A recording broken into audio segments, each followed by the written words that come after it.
Dengan teganya si pelaku ini memutilasi selingkuhannya sampai menjadi 11 bagian. Dan itu bagian-bagian yang dia sudah mutilasi itu dibuang di beberapa wilayah. Jadi kisah ini terjadi di Vietnam ya. Ini adalah seorang dokter umum yang bernama Danson. Mohon maaf kalau ada salah penyebutan nama ya. Nah setelah itu sebenarnya si Danson ini dengan pelaku, kita sebut saja inisialnya BN ya.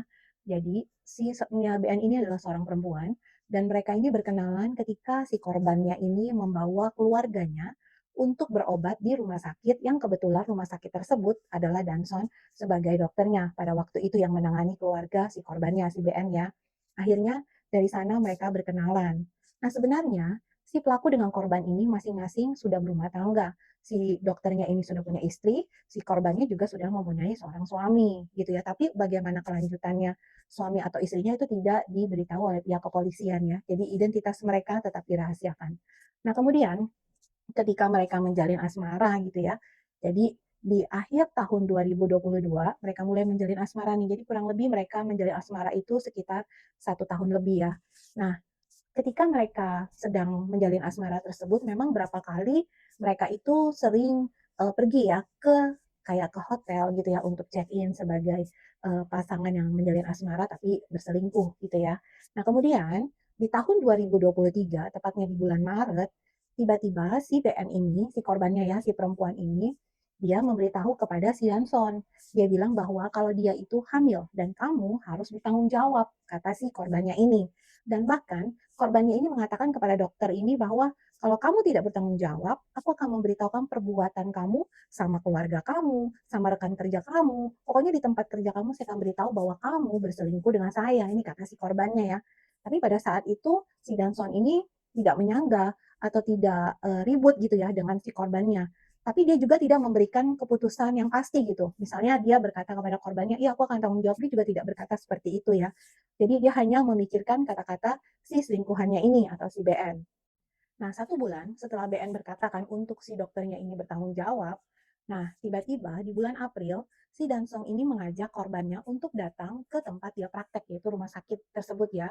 Dan dia mengatakan bahwa kamu datang aja deh, nanti kita bicarakan nih tentang kehamilan kamu. Dia beralasan seperti itu ya. Nah, sebelum si korban ini datang, si Dansong ini udah bilang nih ke rekan kerjanya di sesama rumah sakit tersebut ya. Dia bilang, aku akan ketemu dengan orang, jadi kamu tolong jangan ganggu dia gitu. Jadi dia mau sendiri aja dengan tamunya nanti gitu ya. Jadi akhirnya sepanjang hari itu tidak ada temannya yang rekan kerjanya maksudnya ya untuk masuk mengganggu di ruang praktek si Danson ini. Akhirnya di jam 1 siang datang ya si korbannya si BN ini. Nah, karena mereka kan memang sedang menjadi asmara ya, BN pun tidak menaruh curiga apapun. Nah, akhirnya ketika dia datang, si dokter ini mengatakan kepada si korbannya ini, kamu kan juga sedang tidak enak badan, dia bilang, mari sini aku infus, kata si Dansong nih kepada BN. Akhirnya BN mau ya, karena kan dia pikir kan dia juga seorang dokter, dia juga mau diobatin gitu kan. Akhirnya ketika diinfus, ternyata Dansong ini memasukkan 10 ampul ke dalam tubuh si korbannya atau BN-nya. Jadi pada saat dia menerima infusan tersebut, BN itu langsung tidak sadarkan diri. Nah, ketika si Danson melihat ya korbannya sudah tidak sadarkan diri, akhirnya dia langsung memutilasi si selingkuhannya itu menjadi 11 bagian ya. Dan kemudian tidak tunggu waktu lama, dia langsung menyebarkan bagian-bagian putih lesongnya, maksudnya dibuang ya, di beberapa wilayah tertentu. Ada satu yang dibuang di area jembatan gitu ya. Nah udah setelah dia melakukan mutilasi tersebut, dia pulang ke rumahnya seperti tidak terjadi apapun. Nah kemudian pihak dari keluarga si korban, itu kan jadi sepanjang hari ya, tadi kan dia datang jam 1 siang. Kok ternyata si korbannya ini nggak pulang-pulang gitu ke rumah. Akhirnya pihak keluarga melaporkanlah ke pihak kepolisian sebagai orang hilang. Nah, tidak tunggu waktu lama, pihak kepolisian juga langsung memeriksa ya dari nomor telepon si korbannya ini. Ketika polisi memeriksa, polisi menemukan bahwa ternyata si korbannya ini sering ada transfer gitu ya, transfer uang ke si Dansong ini gitu. Nah, itu satu. Dan yang kedua, pada hari H si korban itu hilang, ternyata korbannya ini terakhir berkomunikasi dengan si Dansong ini.